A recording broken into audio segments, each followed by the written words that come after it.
Qatar का शुमार दुनिया के महफूज तरीन ममालिक में होता है और तवील अरसे से उसे एक पुरअमन और मुस्तहकम रियासत के तौर पर जाना जाता है।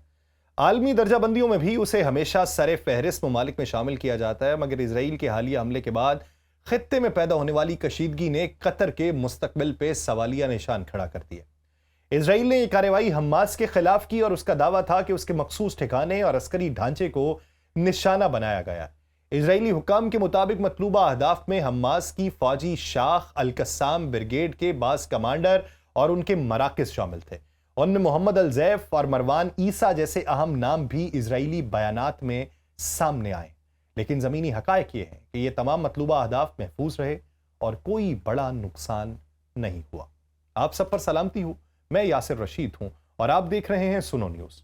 नाज़रीन, इजराइल ने यह भी कहा कि इस कार्रवाई से पहले अमेरिका को एतमाद में लिया गया।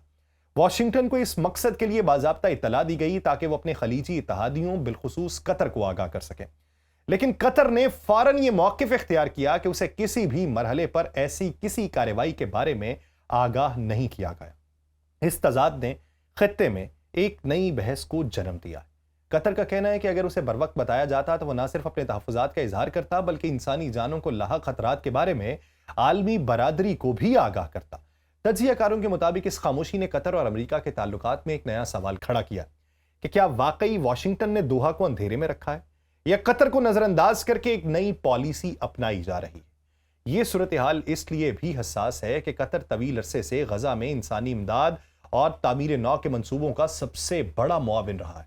कतर के ताउन से न सिर्फ बुनियादी ढांचे की बहाली हुई, बल्कि आम फलस्तीनियों को रिलीफ फराहम किया गया। यही वजह है कि इसराइल की इस कार्रवाई को दोहा में शक की निगाह से देखा जा रहा है। मुबस्सरीन ये कहते हैं कि कतर का सलामती का ढांचा बदस्तूर मजबूत है और मुल्क के अंदर कोई फौरी खतरा मौजूद नहीं, मगर इसराइल की कार्रवाई और अमेरिका की मुबैना खामोशी ने यह तासुर जरूर पैदा किया है कि इसराइल मुस्तकबिल की मनसूबाबंदी में कतर को पसे पर्दा रखना चाहता है। अगर ऐसा है तो इसके असरात न सिर्फ कतर के सियासी किरदार पर पड़ेंगे, बल्कि उसकी महफूज रियासत की छवि भी दबाव में आ सकती है। फिलहाल कतर की क़यादत यही पैगाम दे रही है कि मुल्क के अंदरूनी निज़ाम तहफ़्फ़ुज़ में कोई कमज़ोरी नहीं और अवामी एतमाद कायम है, लेकिन खित्ते की बदलती सूरत हाल में यह सवाल अपनी जगह मौजूद है कि दुनिया के महफूज तरीन ममालिक में शुमार होने वाला ये छोटा मगर अहम मुल्क मुस्तकबिल में किस तरह अपना किरदार अदा करेगा। यह जिक्र करना अहम है कि कतर मशरिक़ वस्ता में अमरीका का सबसे अहम इत्तहादी समझा जाता है। यही वो मुल्क है जहां अमरीका का सबसे बड़ा फौजी अड्डा अल अदीद एयरबेस कायम है। इस अड्डे पर हजारों अमरीकी फौजी तैनात हैं और खित्ते में अमरीका की दिफाई और इंटेलिजेंस हिकमत अमली का मरकज भी यही है। इस पस मंजर में इसराइल का हालिया हमला सिर्फ एक इलाकाई कार्रवाई नहीं, बल्कि इसे अमरीका पर हमला भी क्या तसव्वुर किया जा सकता है, जिसने इस मामले पर वाज़ेह रद्द-ए-अमल भी दिया। व्हाइट हाउस और महकमा दिफा दोनों ने वाज़ेह किया है कि अगर कतर को वाकई नजरअंदाज किया गया है तो यह वाशिंगटन के लिए नाकाबिल कबूल है। अमरीकी हुकाम ने इसराइल को तंबीह की है कि खत्ते में कोई भी कार्रवाई इत्तहादियों के एतमाद को ठेस पहुंचाकर नहीं की जा सकती। साथ ही उन्होंने कतर को यह यकीन दहानी भी करवाई है कि अमरीका उसके साथ खड़ा है। बैनुल अक़वामी पंडित ये कहते हैं कि यह रद्द-ए-अमल गैर मामूली है, क्योंकि अमरीका आम तौर पर इसराइल की कार्रवाइयों की खुलकर हिमायत करता है, लेकिन इस बार मामला मुख्तलिफ है। कतर वो मुल्क है जहां अमरीका की तवीलुल मुद्दती अस्करी मौजूदगी है। अगर यह शराकतदारी कमजोर हुई तो अमरीका के पूरे मशरिक़ वस्ता में असर और रसूख को धचका पहुंचेगा। इसीलिए वाशिंगटन ने फौरी तौर पर सख्त लहजा अपनाया। दूसरी तरफ अल अदीद एयरबेस की अहमियत को नजरअंदाज नहीं किया जा सकता। यह न सिर्फ खलीज बल्कि अफगानिस्तान, इराक और शाम में भी अमरीकी कार्रवाइयों का बुनियादी मरकज रहा है।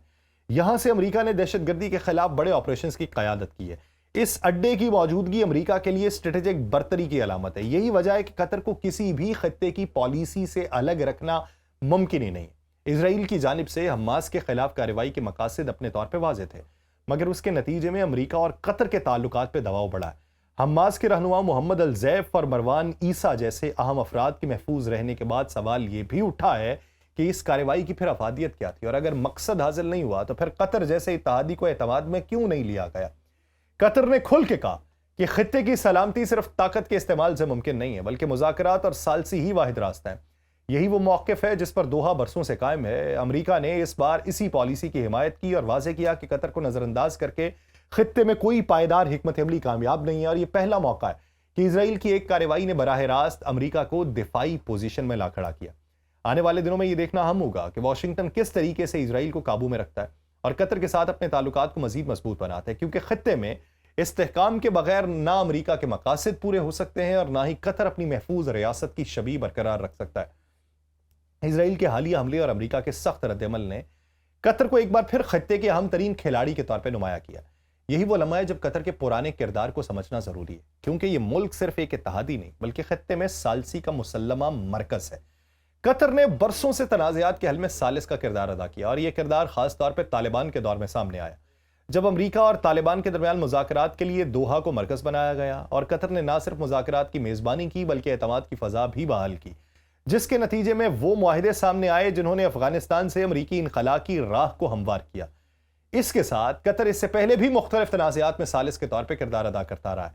लबनान में सियासी बहरान हो या सूडान में खाना जंगी, यमन के अमन मुज़ाकरात हो या हमास और इसराइल के दरमियान जंगबंदी, हर जगह कतर ने किसी न किसी शक्ल में सालसी की कोशिश की और यही वजह है कि आज दोहा को एक ऐसा प्लेटफॉर्म समझा जाता है जहां दुश्मन भी बैठकर बात करने पर मजबूर हो जाते हैं। और इस पस मंजर में अगर इसराइल ने अमरीका को एतमाद में लिया लेकिन कतर को नजरअंदाज किया तो यह महज सिफारती खामी नहीं बल्कि एक बहुत बड़ी सियासी गलती है, क्योंकि कतर के बगैर खत्ते में कोई भी बामकसद अमन मंसूबा कामयाब नहीं हो सकता और यह बात तालिबान के तजर्बे से साबित हुई है। अमेरिका को भी इस हकीकत का अच्छी तरह से इदराक है, इसीलिए इजरायली हमलों के बाद वाशिंगटन ने कतर के साथ अपने इत्तेहाद को खुल के उजागर किया। अमेरिकी हुकाम ये जानते हैं कि अगर कतर को अलग किया गया तो न सिर्फ उनके फौजी अड्डे की अफादियत कमजोर होगी बल्कि खत्ते में उनकी सिफारती पोजीशन भी मुतासर होगी। कतर के सालसी के किरदार की एक और नुमाया मिसाल हमास और इसराइल के दरमियान जंगबंदी के कई मुआहदे हैं। दोहा ने बराह रास्त हमास की क़यादत से राबिते किए और गजा के अवाम के लिए इंसानी इमदाद के दरवाजे खोले। इस वजह से कतर को फलस्तीन के मामले में एक नागुज़ीर सालिस समझा जाता है। यही वजह है कि मौजूदा हमले के बाद कतर का मौक़िफ़ आलमी सतह पर तवज्जो का मरकज बना और अगर खित्ते में कोई देर पा अमन कायम होना है तो उसके लिए अमरीका और इसराइल को भी कतर के किरदार को तस्लीम करना होगा, क्योंकि दोहा के बगैर कोई भी मुज़ाकरात अब तक काम नहीं आए और ना ही फलस्तीन मसले पर कोई बात आगे कोई और बढ़ा सकता है। अब सवाल यह कि क्या इसराइल और अमरीका कतर को उसके रिवायती किरदार के साथ आगे बढ़ने देंगे या फिर खत्ते में नई सफबंदी के जरिए महदूद किया जाएगा। फिलहाल इशारे यही हैं कि कतर अपनी सालसी पॉलिसी पे कायम रहेगा और यही उसकी सबसे बड़ी ताकत है और कतर का शुमार खत्ते के उन ममालिक में होता है जो ना सिर्फ मईशत के एतबार से ताकतवर हैं बल्कि दिफाई लिहाज से भी अपनी अलग पहचान रखते हैं। और दुनिया के सबसे बड़े कुदरती गैस ज़खायर ने कतर को इतनी माली ताकत दी है कि वह अपने लिए दुनिया के जदीद तरीन हथियार खरीद सके। यही वजह है कि दोहा आज खत्ते में एक नुमाया अस्करी ताकत के तौर पर भी मौजूद है। कतर की फजाइया सबसे बड़ी कुव्वत समझी जाती है। हालिया वर्षों में उसने अमेरिका, फ्रांस और बरतानिया से अरबों डॉलर के मुआहदे किए हैं। उसके पास अमेरिका के F-15 ईगल लड़ाका तैयारे मौजूद हैं जिन्हें दुनिया के बेहतरीन जंगी जहाजों में शुमार किया जाता है। फ्रांस के उसके पास राफेल तैयारे मौजूद हैं जो कतर के फजाई बेड़े का हिस्सा हैं, जो तवील फासले तक हदफ को निशाना बनाने और जदीद हथियार इस्तेमाल करने की सलाहियत रखते हैं। इसके अलावा बरतानवी यूरो फाइटर टाइफॉन तैयारे भी कतर ने हासिल किए हैं जो रफ्तार और कारकर्दगी लिहाज से बेहतर है। कतर ने फजाई दिफा के लिए भी जदीद तरीन निजाम हासिल किया है। पैट्रियट मिसाइल डिफेंस सिस्टम जो अमेरिका का सबसे बेहतरीन सिस्टम है वो शामिल है। बैलिस्टिक मिसाइल और फजाई खतरात को रोकने के लिए दुनिया का यह सबसे मोतबर निजाम माना जाता है। इसके अलावा कतर रूसी साख्ता जदीद रडार्स और ड्रोन्स के इस्तेमाल पर भी सरमायाकारी कर रहा है ताकि अपनी निगरानी की सलाहियत बढ़ा सके। लेकिन जब पैट्रियट सिस्टम मौजूद था तो क्या वो एक्टिवेट नहीं था? क्या जब हमला हुआ तो उसने निशानदही नहीं की? जवाबी हमला क्यों नहीं हुआ? इसके ऊपर बेशुमार सवाल जन्म ले रहे हैं कि या तो उन्हें यह मालूम था कि यह एक्टिवेट नहीं है, इस वक्त में हमला किया जाए, या उसे जानबूझ के डीएक्टिवेट किया गया। ये आने वाले दिनों में राज खुल के सामने आएंगे। अभी जो बहरी दिफा के मैदान में कतर कामयाबी हासिल कर रहा है उसने इटली से जदीद कॉर्वेट जंगी बहरी जहाज हासिल किए हैं जो मिसाइल और जदीद तोपों से लैस हैं और ये जहाज खलीज में कतर की समुद्री हुदूद की हिफाजत के लिए निहायत अहम है।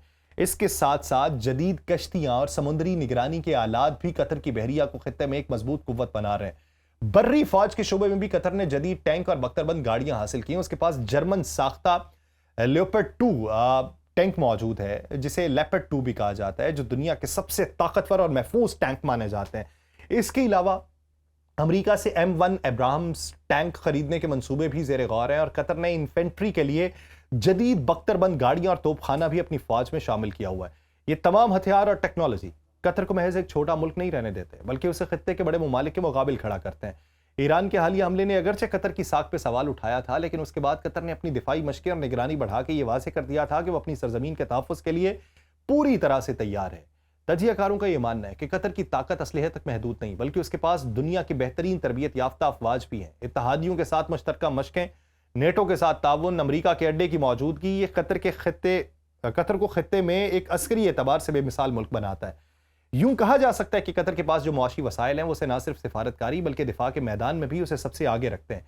जदीद फजाई बेड़ा, मजबूत फजाई दिफा, ताकतवर बहरी जहाज, जमीनी फौज के जदीद टैंक, ये सब कतर को इस पोजीशन में लाते हैं कि वो किसी भी खतरे का मुकाबला कर सके।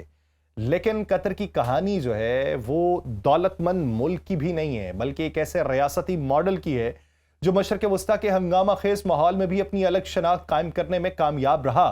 और इसराइल के हमले ने अगरचे खत्ते में एक नई कशीदगी की तरफ उसे धकेल लाया, मगर वो इस मौके पर भी अपने रवायती मौक़िफ़ के ऊपर बरकरार है कि अमन, सालसी और तवाज़ुन। अमरीका का सख्त रद्द-ए-अमल इस बात का सबूत है कि कतर को नजरअंदाज करना आसान नहीं है, क्योंकि उसके मुल्क के अंदर उसका फौजी अड्डा सिर्फ एक फौजी अड्डा नहीं है, बल्कि अमरीका की आलमी हिकमत अमली का वो मरकज है जिस पर पूरे खित्ते का इन्हसार है।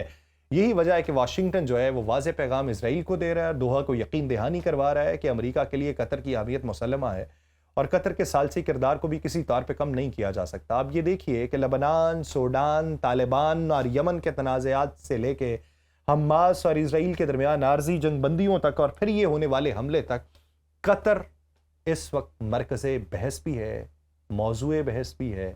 अब देखिए कि दुनिया को दोहा सिफारतकारी का मरकज़ नज़र आता था, मगर सालसी अपनी जगह कतर ने अपनी दिफाई सलाहियतों को भी नाकाबिले नज़रअंदाज तक सतह तक लेके जा चुका है। और जब उसने अपने फ़ज़ाई बेड़े को भी महफूज किया है, तो अब देखिए कि मुस्तकबिल में उसकी अहमियत किस हद तक बुलंद होती है या किस हद तक शेकी हो जाती है। मुझे दीजिए इजाज़त, अल्लाह ने के बाद।